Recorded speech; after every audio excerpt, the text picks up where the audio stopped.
What's up, girl? I'm gonna teach you some pharmacology today. I hope you're ready for this.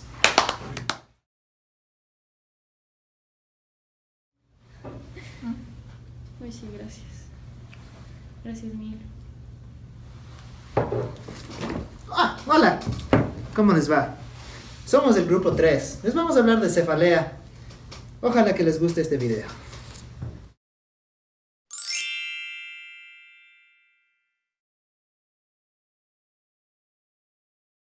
Yo. Cefalea. Hace referencia a los dolores y molestias localizados en cualquier parte de la cabeza. Es un síntoma muy frecuente. Su incidencia en el mundo reporta que al menos una vez al año el 50% de la población lo ha tenido. Y el 20% de estas personas presenta un cuadro complicado. Es generalmente benigno y transitorio, pero puede tener un origen en una enfermedad grave. Su incidencia en mujeres es del 15 al 17%, hombres de 3 al 6%. La cefalea puede limitar las actividades físicas y mentales. Su patogenia se basa en 4 simples mecanismos. 1 es el espasmo e inflamación de los músculos de la cabeza. 2, la distensión y tracción de los vasos sanguíneos craneales. 3, la inflamación y compresión de los tractos nerviosos sensitivos. Y 4, la irritación de las meninges. En la historia clínica es importante resaltar ciertos datos que ayudarán a reconocer el tipo de cefalea y su etiología. El sexo, la edad, los hábitos, su profesión, antecedentes personales y familiares, también edad de inicio de la cefalea, su evolución y periodicidad. Realizar un análisis del dolor por la mnemotecnia Alíciame, donde identificaremos la aparición, por ejemplo, si es que ésta se presenta después de consumir ciertos alimentos, bebidas, enlatados ricos en nitritos, soya, chocolate, café, té, vino, tinto y algunos tipos de quesos, o si es que se presenta después de tener muchas situaciones de estrés. Su localización es importante porque nos va a ayudar con un diagnóstico diferencial. Su intensidad, las características de este dolor, si es que existe una irradiación hacia alguna parte diferente o si tiene acompañantes y si es que se puede modificar de alguna manera con medicamentos o algún tipo de masaje. Exploración física general y neurológica. La toma de la tensión arterial nos va a permitir identificar si es que nuestro paciente tiene hipertensión arterial. Los signos meningios como rigidez nucal nos pueden dar positivo para meningitis. El fondo de ojo nos puede servir para identificar la retinopatía, la exploración de los senos paranasales para la sinusitis, la exploración de la arteria temporal para identificar un daño en la arteria temporal, exploración neurológica en busca de hemiparesia, ataxia, disminución del campo visual u otras alteraciones motoras y sensitivas.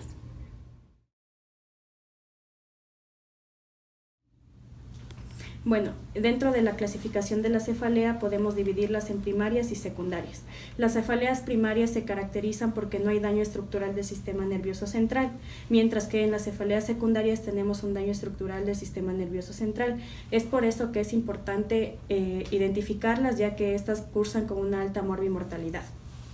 Entonces, dentro de las cefaleas primarias tenemos a la cefalea tensional, a la migraña, a los clústeres o racimos y a la cefalea crónica. Y las cefaleas secundarias se pueden producir por traumas, por enfermedad cerebrovascular, por procesos infecciosos o por alteraciones en la producción del líquido cefalorraquídeo. Para diferenciar a las cefaleas primarias tenemos unas características importantes. La cefalea tensional se produce porque hay un gatillo que es la que le desencadena. Esta se caracteriza por ser holocranial y porque la severidad es leve. La migraña puede ser en un 70% hemicranial o en un 30% holocranial. Esta se caracteriza porque se acompaña de neurovegetativos o síntomas como el vómito. En la cefalea que es por migraña hay una vasodilatación extrema, es por eso que esta va a producir el dolor. También tiene un componente genético y esta es la diferencia de las demás, además de que la prevalencia es mayor en la adolescencia. Dentro de la cefalea en racimos o clústeres, esta se produce por la rama sensitiva del trigémino, que es la que va a ocasionar el dolor, y esta tiene la característica de ser periocular y se va a presentar con epífora y rinorrea ipsilateral. Esta es más prevalente en hombres y es la que va a tener un dolor más severo a diferencia de las demás, y se caracteriza por despertar el sueño en la noche. La cefalea crónica es más prevalente en mujeres, aquí no hay una ubicación exacta y se caracteriza porque viene acompañada muchas veces con depresión. Bueno, para tener un tratamiento efectivo de la cefalea lo que debemos hacer primero es tener un diagnóstico certero, evitar los factores que desencadenen este problema, Hay que desarrollar un plan de tratamiento que va a permitir reducir el número y frecuencia de los dolores.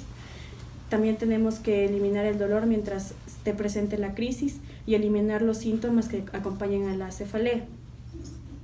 El tratamiento de la migraña tiene como objetivo principal frenar los episodios de dolor agudo, mejorando así la funcionalidad psíquica, física y laboral, así como disminuir el número de episodios dolorosos y la intensidad de estos, específicamente con el tratamiento profiláctico. Para realizar un tratamiento profiláctico adecuado, se debe hacer correctamente el diagnóstico de migraña. Para esto se va a tomar en cuenta 6 puntos. Primero, cuando la frecuencia de los ataques de migraña sea mayor a 2 veces al mes, episodios aislados de migraña que produzcan incapacidad o sean muy prolongados, que no exista una respuesta al tratamiento durante el ataque agudo, en un estado migrañoso constante, cuando existe un infarto migrañoso y en episodios predecibles, como en la menstruación, en la noche, durante el ejercicio, en época determinada o en el postcoital y en la altura.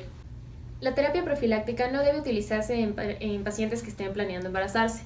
Debe optarse por una monoterapia ya que no existe evidencia de que usar más de un profiláctico tenga mayor efectividad. El tratamiento debe mantenerse por lo menos de 6 a 8 meses y si es necesario puede ser continuo. Las razones por las cuales se debe mantener un tratamiento prolongado es porque la acción terapéutica es tardía. Se debe realizar ajustes de dosificación de acuerdo a las necesidades del paciente. Debe identificarse la tolerancia farmacológica de nuestro paciente y se debe controlar los efectos adversos. Todas las drogas profilácticas tienen el efecto de disminuir el número de episodios migrañosos en un 50%. Para la elección del fármaco en el tratamiento de la migraña, se debe considerar que el medicamento elegido debe ser individualizado. Se debe evaluar el riesgo-beneficio en cuanto a efectos indeseables, tóxicos, eficacia clínica y científica comprobada.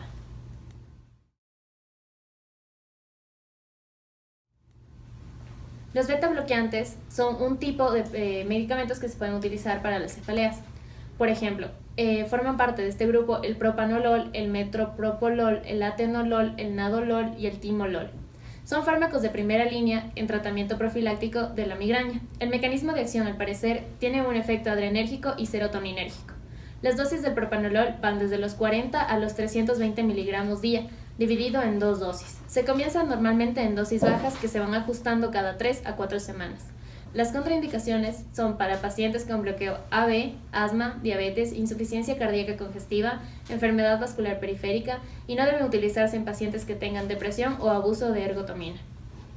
Los efectos indeseables son la fatiga, la frialdad distal, el vértigo, las alucinaciones, el insomnio y la disfunción eréctil. Otra forma de profilaxis es el valproato.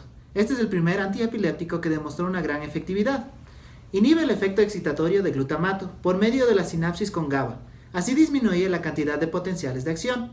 La dosis diaria recomendada de 750 miligramos a 1000 miligramos diario.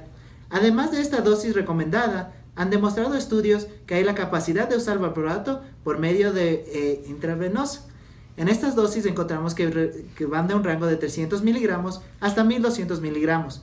Este para el tratamiento de dolores de cefalea, especialmente primaria, con un bajo nivel de efectos secundarios por este método. Es clave que se debe monitorizar la función hepática y el recuento de plaquetas mensualmente. Sus efectos adversos son la ganancia de peso, alopecia, temblor, toxicidad hepática y trombocitopenia.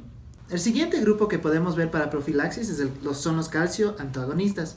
En este grupo el único fármaco que vemos que tiene gran eficacia es la flunaricina. Este se compara con otros calcio antagonistas como el verapamilo. Vemos que su mecanismo de acción es sobre la actividad de la serotonina y sus efectos sobre la inflamación neurovascular y su iniciación y extensión en la cefalea. Su utilidad clínica se produce por vasodilatación y también por el efecto protector durante la hipoxia y el ataque agudo de migraña. La dosis recomendada normalmente es de 5 a 10 miligramos por día. Los efectos adversos que podemos encontrar con este calcio antagonista es el efecto de sedación, aumento de peso y depresión, que pueden limitar su uso. También es contraindicado en el Parkinson's, la distonía y temblor, también en el embarazo y la depresión. Otro grupo de profilaxis que se puede usar son los AINES. El mecanismo de los fármacos es desconocido. Al parecer su efecto se relaciona con las prostaglandinas. Las prostaglandinas en este caso serían el COX-1 y COX-2. Los AINES que han demostrado buen efecto son el ácido tolfenámico de dosis de 100 a 300 miligramos por día. También vemos el naproxen sódico de 550 miligramos 2 veces al día. Los efectos adversos de este grupo son la dispepsia, la úlcera gástrica, la diarrea y reacciones alérgicas. Estos están contraindicados en la hipersensibilidad, la úlcera gástrica activa, insuficiencia renal y hepática, también en niños menores de 12 años y en pacientes anticoagulados. De gran importancia aquí podemos ver que tiene baja biodisponibilidad. Esta baja biodisponibilidad lleva al fracaso en el tratamiento. Por suerte podemos ver que esto puede ser optimizado con el uso de otros medicamentos como la metocloperamida. También se puede usar un tratamiento parenteral y rectal. Otros fármacos antimigrañosos pueden ser la dihidroergotamina, que es usada como profiláctico en algunos países, sin embargo su efecto es muy pobre. La dosis utilizada es de 10 miligramos por día y produce efectos indeseables tales como náusea, vómito, diarrea y dolor abdominal. Esta está contraindicada en pacientes con hipersensibilidad a los alcaloides de ergotamina, embarazadas, arteriopatía coronaria y aquellas que tienen enfermedad vascular. Su metabolismo a su vez es interrumpido por las personas que usan eritromicina, por lo tanto su uso debe ser limitado y con precaución a los pacientes que tienen insuficiencia. Los nuevos tratamientos de la migraña pueden ser el gabapentin. Este es un anticonvulsivante de 600 a 800 miligramos por día y es eficaz para disminuir el número de episodios de migraña. Se absorbe por vía oral y apenas se metaboliza en los seres humanos, eliminándose principalmente por la orina alrededor de las 5 o 6 horas. El gabapentin reduce los monoaminos neurotransmisores y aumenta el recambio de GABA en varias áreas cerebrales. Tienen una interacción principalmente con los antiácidos y a su vez este se potencia con la morfina. Puede dar muchos falsos positivos en la determinación cuantitativa de las proteínas totales. El vigabatrin es otro anticonvulsivante, actúa sobre los receptores del GABA a dosis de 1000 a 2000 miligramos por día. Este inhibe de manera irreversible el GABA-aminotransaminasa, lo que se traduce en un aumento de los efectos inhibidores. En casos de reacciones adversas se tiene que tomar que este tiene reacción de hipersensibilidad a la vigabatrina durante el embarazo y la lactancia, y en pacientes que tienen defectos del campo visual o en caso de alteraciones mentales preexistentes. Asimismo, también tenemos el suplemento de magnesio, que se tiene que dar en dosis de 600 miligramos por día. Sus efectos adversos, tal como los otros, son la diarrea e irritación gástrica. Además, también podemos aplicar otras técnicas que pueden ser la relajación, el ejercicio diario y la toxina botulínica. El tratamiento preventivo para cefalea tensional es el amitriptilino. Este es un antidepresivo tricíclico que inhibe el mecanismo responsable de la recaptación de la noradrenalina y la serotonina en las neuronas adrenérgicas. Está contraindicado en las personas que ya han presentado hipersensibilidad o a otros antidepresivos tricíclicos y a personas que han tenido infarto de miocardio. Los inhibidores selectivos de la recaptación de serotonina también son bastante usados. Ha aumentado la liberación de noradrenalina y de serotonina mediante bloqueo de los receptores alfa-2 presinápticos.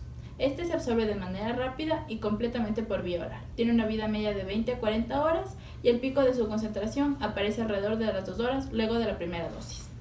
Otros medicamentos antiserotonérgicos que se pueden usar es el pisotifieno y la metesergida. Estos usan el mecanismo de acción bloqueando los receptores 5-HT2 de la serotonina. Estos receptores tienen relevancia por su efecto vasoconstrictor en el cráneo, la permeabilidad capilar y también el incremento en funciones neuroendocrinas. La dosis recomendada en este caso es del 1.5 a 4.5 miligramos por día, repartido en 3 dosis.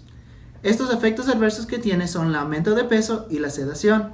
Es contraindicado en hipertensos severos, en la tromboflebitis, la úlcera péptica, el embarazo, la fibrosis y hereditaria fibrosis pulmonar.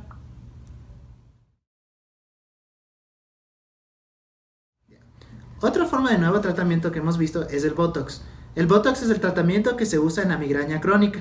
Este se define como tener más de 15 migrañas en el periodo de un mes por 3 meses seguidos.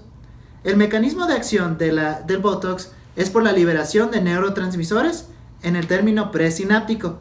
Estos neurotransmisores se relacionan con la liberación de sustancia P y con péptidos relacionados con el gen de calcitonina, también conocido como CRGP. La dosis se mide en monitor units y se aplica en 31 sitios del cráneo con rangos de 5 a 40 monitor units. Efectos adversos de estos son el dolor de cuello, el dolor en el sitio de inyección, tosis palpebral y debilidad muscular. Otro medicamento en estudio son anticuerpos anti-CGRP. El CGRP es un neuropéptido vasoactivo mediador en la migraña. Entonces, estudios han demostrado reducción en cefaleas con el tratamiento anti-CGRP.